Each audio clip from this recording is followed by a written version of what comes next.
ఓం శాంతి 1-6-2024 మధురమైన పిల్లలు, మీరందరూ పరస్పరం ఆత్మిక సోదరులు. మీకు పరస్పరం ఆత్మిక ప్రేమ ఉండాలి. ఆత్మకు ఆత్మ పట్ల ప్రేమ ఉండాలి, శరీరం పట్ల కాదు. ప్రశ్న: తండ్రి తమ ఇంటికి సంబంధించిన ఏ అద్భుతమైన విషయాన్ని వినిపించారు? జవాబు: ఏ ఆత్మలైతే నా ఇంటికొస్తాయో అవి తమ తమ సెక్షన్లలో తమ నంబర్ వద్ద ఫిక్స్ అవుతాయి. అవెప్పుడూ కదలవు, ఊగవు. అక్కడ అన్ని ధర్మాలకు సంబంధించిన ఆత్మలు నాకు సమీపంగా ఉంటాయి. అక్కడి నుండి నంబర్ వారుగా తమ తమ సమయం అనుసారంగా పాత్రను అభినయించేందుకు వస్తాయి. ఈ అద్భుతమైన జ్ఞానం ఈ సమయంలోనే, కల్పంలో ఒక్కసారి మాత్రమే మీకు లభిస్తుంది. ఇతరులెవ్వరూ ఈ జ్ఞానాన్ని ఇవ్వలేరు. ఓం శాంతి. తండ్రి కూర్చుని పిల్లలకు అర్థం చేయిస్తారు. ఆత్మలమైన మనకు తండ్రి అర్థం చేయిస్తారని, మరియు తండ్రి స్వయాన్ని ఆత్మలకు తండ్రిగా భావిస్తారని పిల్లలకు తెలుసు. ఈ విధంగా ఎవ్వరూ భావించరు, మరియు స్వయాన్ని ఆత్మగా భావించండి అని ఎవ్వరూ ఎప్పుడూ అర్థం చేయించరు కూడా. ఈ విధంగా తండ్రే కూర్చుని ఆత్మలకు అర్థం చేయిస్తారు. ఈ జ్ఞానం యొక్క ప్రారబ్ధాన్ని మీరు నంబర్వార్ పురుషార్థానుసారంగా కొత్త ప్రపంచంలో తీసుకోనున్నారు. ఈ ప్రపంచం మారనున్నదని, దీన్ని మార్చేవారు తండ్రి అని కూడా అందరికీ ఏమీ గుర్తుండదు. ఇక్కడైతే సమ్ముఖంగా కూర్చున్నారు, కాని ఎప్పుడైతే ఇంటికి వెళ్తారో అప్పుడిక రోజంతా తమ వ్యాపార వ్యవహారాల్లోనే నిమగ్నమైపోతారు. తండ్రి శ్రీమతం ఏమిటంటే, పిల్లలు ఎక్కడ ఉన్నా కాని మీరు నన్నే స్మృతి చేయండి. ఏ విధంగానైతే కన్యకు తనకు ఎటువంటి భర్త లభిస్తాడనేది ముందు తెలీదు, కాని అతని చిత్రాన్ని చూసిన తర్వాత ఇక అతని స్మృతి నిలిచిపోతుంది. ఎక్కడున్నా కాని ఇరువురు ఒకరినొకరు తలుచుకుంటూ ఉంటారు. దీనిని దైహిక ప్రేమ అనంటారు. ఇది ఆత్మిక ప్రేమ. ఆత్మిక ప్రేమ ఎవరి పట్ల ఉంది? పిల్లలకు ఆత్మిక తండ్రి పట్ల, మరియు పిల్లలకు పిల్లల పట్ల. పిల్లలను మీకు పరస్పరం కూడా ఎంతో ప్రేమ ఉండాలి. అనగా ఆత్మలకు ఆత్మల పట్ల కూడా ప్రేమ ఉండాలి. ఈ శిక్షణ కూడా ఇప్పుడు పిల్లలైన మీకు లభిస్తుంది. ప్రపంచంలోని మనుషులకేమీ తెలీదు. మీరందరూ సోదరులు కావున పరస్పరంలో తప్పకుండా ప్రేమగా ఉండాలి. ఎందుకంటే మీరు ఒక్క తండ్రి పిల్లలు కదా. దీనిని ఆత్మిక ప్రేమ అనంటారు. డ్రామా ప్లాన్ అనుసారంగా కేవలం పురుషోత్తమ సంగమయుగంలోనే ఆత్మిక తండ్రి వచ్చి ఆత్మిక పిల్లలకు సమ్ముఖంగా అర్థం చేయిస్తారు, మరియు పిల్లలకు తండ్రి ఇక్కడికి వచ్చి ఉన్నారని తెలుసు. వారు పిల్లలైన మనల్ని పుష్పాల వలె పవిత్రంగా, పతితుల నుండి పావనంగా తయారు చేసి తమతో పాటు తీసుకువెళ్తారు. అలాగని వారు చేత్తో పట్టుకుని తీసుకువెళ్తారని కాదు. ఆత్మలన్నీ మిడతల గుంపు ఎగిరినట్లు ఎగిరి వెళ్లిపోతాయి. వాటికి కూడా ఒక గైడ్ ఉంటుంది. ఆ గైడ్తో పాటుగా మరికొన్ని గైడ్లుంటాయి. అవి ముందుంటాయి. మొత్తం గుంపంతా కలిసి వెళ్లినప్పుడు చాలా శబ్దం వస్తుంది. సూర్యుడి ప్రకాశాన్ని కూడా మూసేస్తాయి. అంతటి పెద్ద గుంపు ఉంటుంది. ఆత్మలైన మీదైతే ఎంత పెద్ద లెక్కలేనంత గుంపు ఉంటుంది. దాన్నెప్పుడు లెక్క పెట్టలేము. ఇక్కడ మనుషుల్లో లెక్క పెట్టలేరు. జనాభా లెక్కలు తీసినా కాని అవి కూడా ఖచ్చితంగా వెలువడవు. ఆత్మలెన్నున్నాయి అన్న లెక్కను ఎప్పుడూ తీలేము. సత్యుగంలో ఎంతమంది మనుషులుంటారు అన్నది అంచనా వేయడం జరుగుతుంది. ఎందుకంటే కేవలం భారతే మిగిలి ఉంటుంది. మేము విశ్వాధిపతులుగా అవుతున్నాము అని మీ బుద్ధిలో ఉంది. ఆత్మ ఎప్పుడైతే శరీరంలో ఉంటుందో అప్పుడు జీవాత్మగా ఉంటుంది. కావున రెండూ కలిసే సుఖాన్ని లేక దుఃఖాన్ని అనుభవిస్తాయి. ఆత్మే పరమాత్మని, అదెప్పుడు దుఃఖాన్ని అనుభవించదని, నిర్లేపి అని ఎంతోమంది భావిస్తారు. మేము స్వయాన్ని ఆత్మగా నిశ్చయమైతే చేసుకున్నాం కాని తండ్రిని ఎక్కడ స్మృతి చేయాలి అని ఈ విషయంలో కూడా చాలామంది పిల్లలు తికమకపడతారు. తండ్రి పరంధామ నివాసి అనైతే తెలుసు. తండ్రి తమ పరిచయాన్ని ఇచ్చారు. ఎక్కడైనా కూడా నడుస్తూ తిరుగుతూ తండ్రిని స్మృతి చేయండి. తండ్రి ఉండడం పరంధామంలో ఉంటారు. మీ ఆత్మ కూడా అక్కడే ఉండేది. మళ్ళీ ఇక్కడకు పాత్ర అభినయించేందుకు వస్తుంది. ఈ జ్ఞానం కూడా ఇప్పుడే లభించింది. మీరు దేవతలుగా ఉన్నప్పుడు ఫలానా ఫలానా ధర్మాలకు సంబంధించిన ఆత్మలు పైనున్నారు అన్నది మీకు గుర్తుండదు. వారు పైనుండొచ్చి ఇక్కడ శరీరాలను ధారణ చేసి పాత్ర అభినయిస్తారు అన్న ఈ చింతన అక్కడ నడవదు. తండ్రి కూడా పరంధామంలో ఉంటారని, అక్కడి నుండి ఇక్కడికొచ్చి శరీరంలోకి ప్రవేశిస్తారని ఇంతకుముందు తెలియదు. ఇప్పుడు వారు ఏ శరీరంలోకి ప్రవేశిస్తారు అని వారు తమ చిరునామానైతే తెలియజేస్తారు. మీరొకవేళ శివబాబా కేర్ ఆఫ్ పరంధామం అని రాస్తే అప్పుడా పరంధామానికైతే ఉత్తరం చేరుకోలేదు. అందుకే శివబాబా కేర్ ఆఫ్ బ్రహ్మ అని రాసి ఇక్కడి చిరునామా రాస్తారు. ఎందుకంటే తండ్రి ఇక్కడికే వస్తారని, ఈ రథంలోకి ప్రవేశిస్తారని మీకు తెలుసు. వాస్తవానికి ఆత్మలు కూడా పైన నివాసం ఉండేవి. మీరు పరస్పరం సోదరులు. వీరు ఒక ఆత్మ అని, వీరికి ఫలానా పేరుందని ఎల్లప్పుడూ ఈ విధంగానే భావించండి. ఆత్మను ఇక్కడ చూస్తారు, కాని మనుషులు దేహాభిమానంలోకి వచ్చేస్తారు. తండ్రి దేహి అభిమానులుగా తయారు చేస్తారు. తండ్రి అంటారు, మీరు స్వయాన్ని ఆత్మగా భావించండి మరియు నన్ను స్మృతి చేయండి. ఈ సమయంలో తండ్రి అర్థం చేయిస్తారు, నేనెప్పుడైతే ఇక్కడికి వస్తానో అలా వచ్చినప్పుడు పిల్లలకు జ్ఞానాన్ని కూడా ఇస్తాను. పాత ఇంద్రియాలను తీసుకున్నారు. అందులో ముఖ్యమైనది ఈ నోరు. కళ్ళు కూడా ఉన్నాయి కాని జ్ఞానామృతం నోటి ద్వారా లభిస్తుంది. గోముఖం అని అంటారు కదా, అనగా ఇది తల్లి యొక్క నోరు. పెద్ద తల్లి ద్వారా మిమ్మల్ని దత్తత తీసుకుంటారు. ఎవరు? శివబాబా. వారిక్కడే ఉన్నారు కదా. ఈ జ్ఞానమంతా బుద్ధిలో ఉండాలి. నేను మిమ్మల్ని ప్రజాపిత బ్రహ్మ ద్వారా దత్తత తీసుకుంటాను. కావున వీరు తల్లి కూడా అయినట్లు. నీవే తల్లివి తండ్రివి, మేం నీ పిల్లలము అని గానం కూడా చేయడం జరుగుతుంది. కావున వారు ఆత్మలందరికీ తండ్రి. వారిని తల్లి అని అనరు. వారు కేవలం తండ్రి మాత్రమే. తండ్రి నుండి వారసత్వం లభిస్తుంది. వారితో పాటు తల్లి కూడా కావాలి. వారు ఇక్కడికొస్తారు. తండ్రి పైన ఉంటారని ఇప్పుడు మీకు తెలిసింది. ఆత్మలమైన మనం కూడా పైన ఉంటాము. తర్వాత పాత్ర అభినయించేందుకు ఇక్కడికి వస్తాము.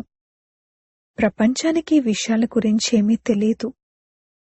వారు రాయి రప్పల్లో పరమాత్మ ఉన్నారని అనేస్తారు. అటువంటప్పుడు లెక్కలేనంతమంది అయిపోతారు. దీనిని ఘోర అంధకారం అని అంటారు. జ్ఞానసూర్యుడు ఉదయించగానే అజ్ఞానమనే చీకటి తొలగిపోయింది అని గాయనం కూడా ఉంది. ఈ సమయంలో మీకు ఇది రావణ రాజ్యమని, ఆ కారణంగానే అంధకారం ఉందని జ్ఞానం ఉంది. అక్కడైతే రావణ రాజ్యం ఉండనే ఉండదు. అందుకే ఏ వికారాలు ఉండవు. అలాగే దేహాభిమానం కూడా ఉండదు. అక్కడ ఆత్మాభిమానులుగా ఉంటారు. ఇప్పుడు నేను చిన్న బాలుడిగా ఉన్నాను. ఇప్పుడు నేను యువకుడిగా ఉన్నాను. ఇప్పుడు శరీరం వృద్ధాప్యానికి చేరుకుంది. అందుకే ఇప్పుడు ఈ శరీరాన్ని వదిలి ఇంకొకటి తీసుకోవాలి అన్న ఈ జ్ఞానం ఆత్మకుంటుంది. అక్కడ ఫలానా వారు మరణించారు అని అనరు. అది ఉన్నదే అమరలోకం. సంతోషంగా ఒక శరీరాన్ని వదిలి ఇంకొకటి తీసుకుంటారు. ఇప్పుడు ఆయువు పూర్తయింది, ఇక దీన్ని వదిలి కొత్తది తీసుకోవాలి అని అనుకుంటారు. అందుకే సన్యాసులు సర్పం యొక్క ఉదాహరణ ఇస్తారు. ఆ ఉదాహరణ వాస్తవానికి తండ్రి ఇచ్చింది. దాని తర్వాత సన్యాసులు ఉపయోగించుకుంటారు. అందుకే తండ్రి అంటారు, ఈ జ్ఞానం ఏదైతే నేను మీకు ఇస్తానో అది కనుమరుగైపోతుంది. తండ్రి చెప్పిన మాటలు కూడా ఉన్నాయి, అలాగే చిత్రాలు కూడా ఉన్నాయి, కాని పిండిలో ఉప్పంత మాత్రమే ఉన్నాయి.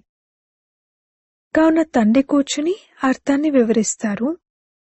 ఏ విధంగానైతే సర్పం పాత కుబుసాన్ని విడిచిపెడుతుంది మరియు మళ్ళీ కొత్త కుబుసం వచ్చేస్తుంది, కాని సర్పం విషయంలో అది ఒక శరీరాన్ని వదిలి ఇంకొక శరీరంలోకి ప్రవేశించింది అని అనరు. అలా కాదు. ఇలా చర్మాన్ని మార్చే ఉదాహరణ కేవలం ఒక్క సర్పానికే ఉంది. దాని కుబుసం చూడ్డానికి కనిపిస్తుంది కూడా. ఏ విధంగానైతే వస్త్రాలను విడిచిపెడతారో అలాగే సర్పం కూడా తన కుబుసాన్ని విడిచిపెడుతుంది, మళ్ళీ ఇంకొకటి లభిస్తుంది. సర్పమైతే బ్రతికే ఉంటుంది, అలాగని అది ఎల్లప్పుడూ అమరంగా ఉంటుందని కూడా కాదు.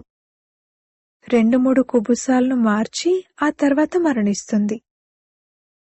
అక్కడ కూడా మీరు సమయం అనుసారంగా ఒక శరీరాన్ని వదిలి ఇంకొకటి తీసుకుంటారు. ఇప్పుడు నేను గర్భంలోకి వెళ్ళాలి అని మీకక్కడ తెలుస్తుంది. అక్కడ ఉన్నదే యోగబలం యొక్క విషయం. యోగబలం ద్వారా మీరు జన్మ తీసుకుంటారు, అందుకే అమరులు అని అంటారు. ఇప్పుడు నేను వృద్ధునిగా అయ్యాను, శరీరం పాతబడిపోయింది అని ఆత్మ అంటుంది. ఇప్పుడు నేను వెళ్లి చిన్న బాలుడిగా అవుతానని సాక్షాత్కారం అవుతుంది.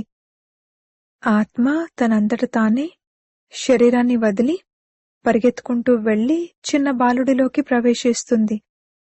అక్కడి గర్భాన్ని జైలని అనరు, మహల్ అంటారు.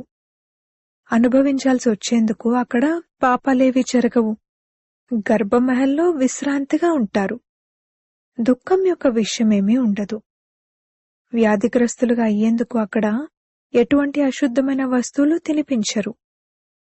ఇప్పుడు తండ్రి అంటారు, పిల్లలు, మీరు నిర్వాణ ధామంలోకి వెళ్ళాలి. ఈ ప్రపంచం మారనున్నది. ఇది పాతది నుండి మళ్ళీ కొత్తదిగా అవుతుంది. ప్రతి వస్తువు మారుతుంది. వృక్షం నుండి బీజాలు వెలువడతాయి, మళ్ళీ ఆ బీజాలు నాటినట్లయితే ఎన్ని ఫలాలు లభిస్తాయి. ఒక్క బీజం నుండి ఎన్ని గింజలు వెలువడతాయి. సత్యుగంలో యోగబలం ద్వారా ఒక్క కొడుకే జన్మిస్తాడు. ఇక్కడ వికారాల ద్వారా 4-5 పిల్లలకు జన్మనిస్తారు. సత్యుగానికి మరియు కలియుగానికి ఎంతో తేడా ఉంది. దాన్ని తండ్రి తెలియజేస్తారు.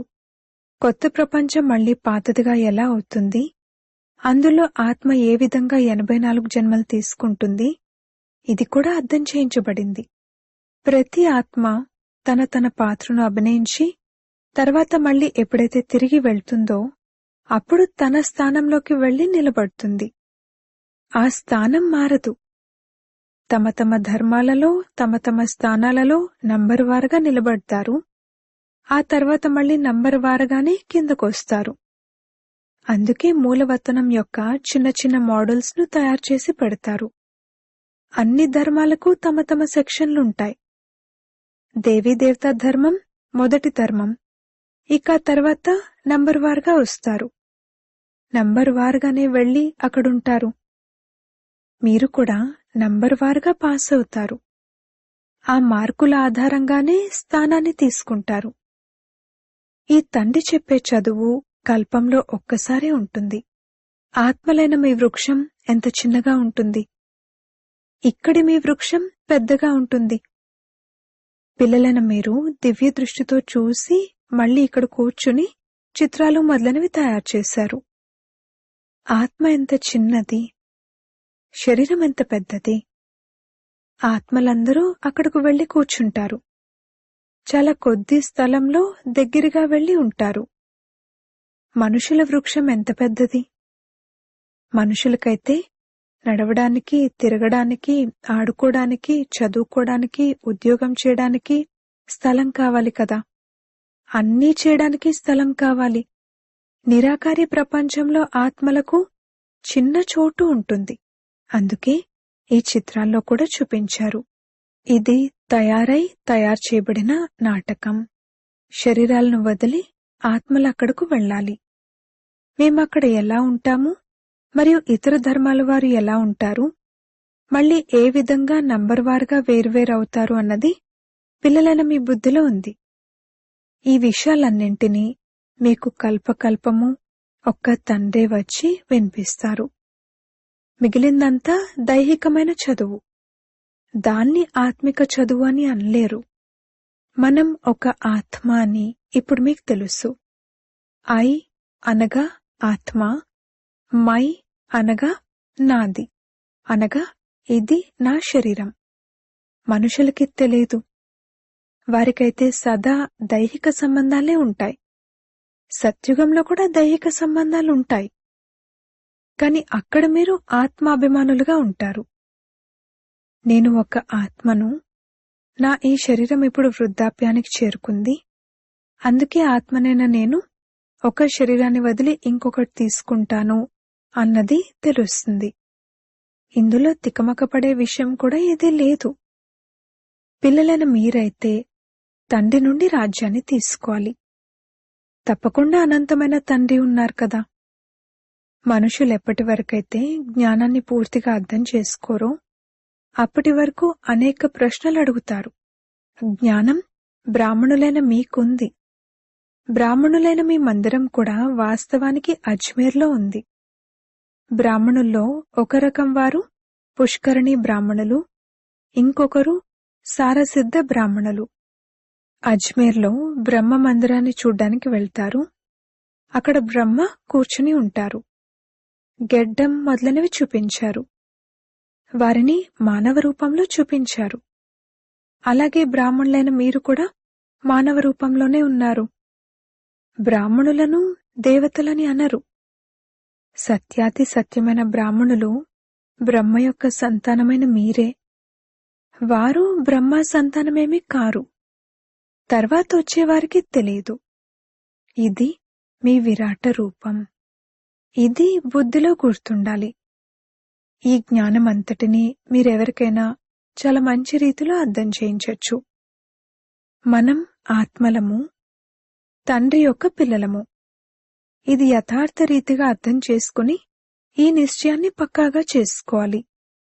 ఆత్మలందరికీ తండ్రి ఒక్క పరమాత్మే. అందరూ వారిని స్మృతి చేస్తారు అన్నది యథార్థమైన విషయం. ఓ భగవంతుడా అని మనుషుల నోటి నుండి తప్పకుండా వెలువడుతుంది. ఎప్పటి వరకైతే తండ్రి వచ్చి అర్థం చేయించారో అప్పటి వరకు పరమాత్మ ఎవరు అన్నది ఎవరికీ తెలియదు. తండ్రి అర్థం చేయించారు. ఈ లక్ష్మీనారాయణలెవరైతే విశ్వాధిపతులుగా ఉండేవారో వారికే తెలియనప్పుడు మరిక ఋషులు మునులు ఎలా తెలుసుకోగలరు? ఇప్పుడు మీరు తండ్రి ద్వారా తెలుసుకున్నారు. మీరు ఆస్తికులు. ఎందుకంటే మీకు రచయిత మరియు రచన యొక్క ఆది మధ్యాంతాల గురించి తెలుసు.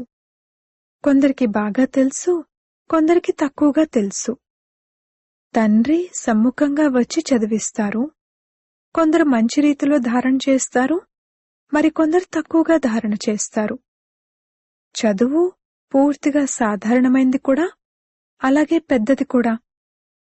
తండ్రిలో ఎంతటి జ్ఞానం ఉందంటే సాగరాన్ని సిరాగా చేసినా కాని దాని అంతాన్ని పొందలేరు. తండ్రి సహజం చేసి అర్థం చేయిస్తారు. తండ్రిని తెలుసుకోవాలి, స్వదర్శన చక్రధారులుగా అవ్వాలి. అంతే. అచ్చా, మధురాతి మధురమైన సిక్కిలదే పిల్లలకు మాతా పిత బాప్దాదాల ప్రియ స్మృతులు మరియు గుడ్ మార్నింగ్. ఆత్మిక పిల్లలకు ఆత్మిక తండ్రి నమస్తే. ధారణ కొరకు ముఖ్య సారము. మొదటి పాయింట్, స్మృతి సదా సహజంగా నిలిచి ఉండేందుకు నడుస్తూ తిరుగుతూ ఈ విధంగా చింతన చేయాలి. నేను ఒక ఆత్మను, పరంధామ నివాసి ఆత్మనైన నేను ఇక్కడకు పాత్ర అభినయించేందుకు వచ్చాను. తండ్రి కూడా పరంధామంలో ఉంటారు. వారు బ్రహ్మ తనులోకి వచ్చారు.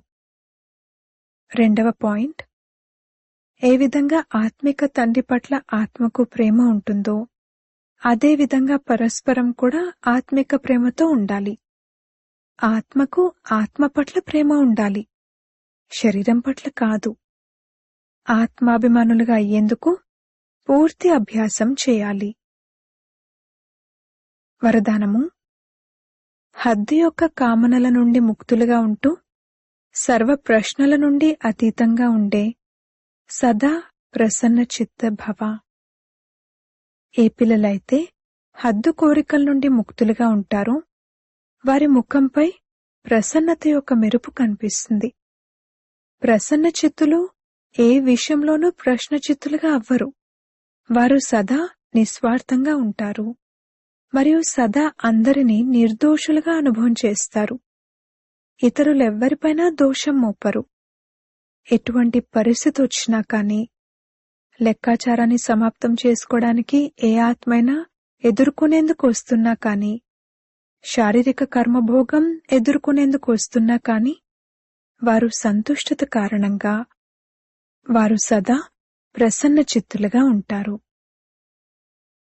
స్లోగన్: వ్యర్థం యొక్క చెకింగ్ను అటెన్షన్తో చేయండి, నిర్లక్ష్యంతో కాదు.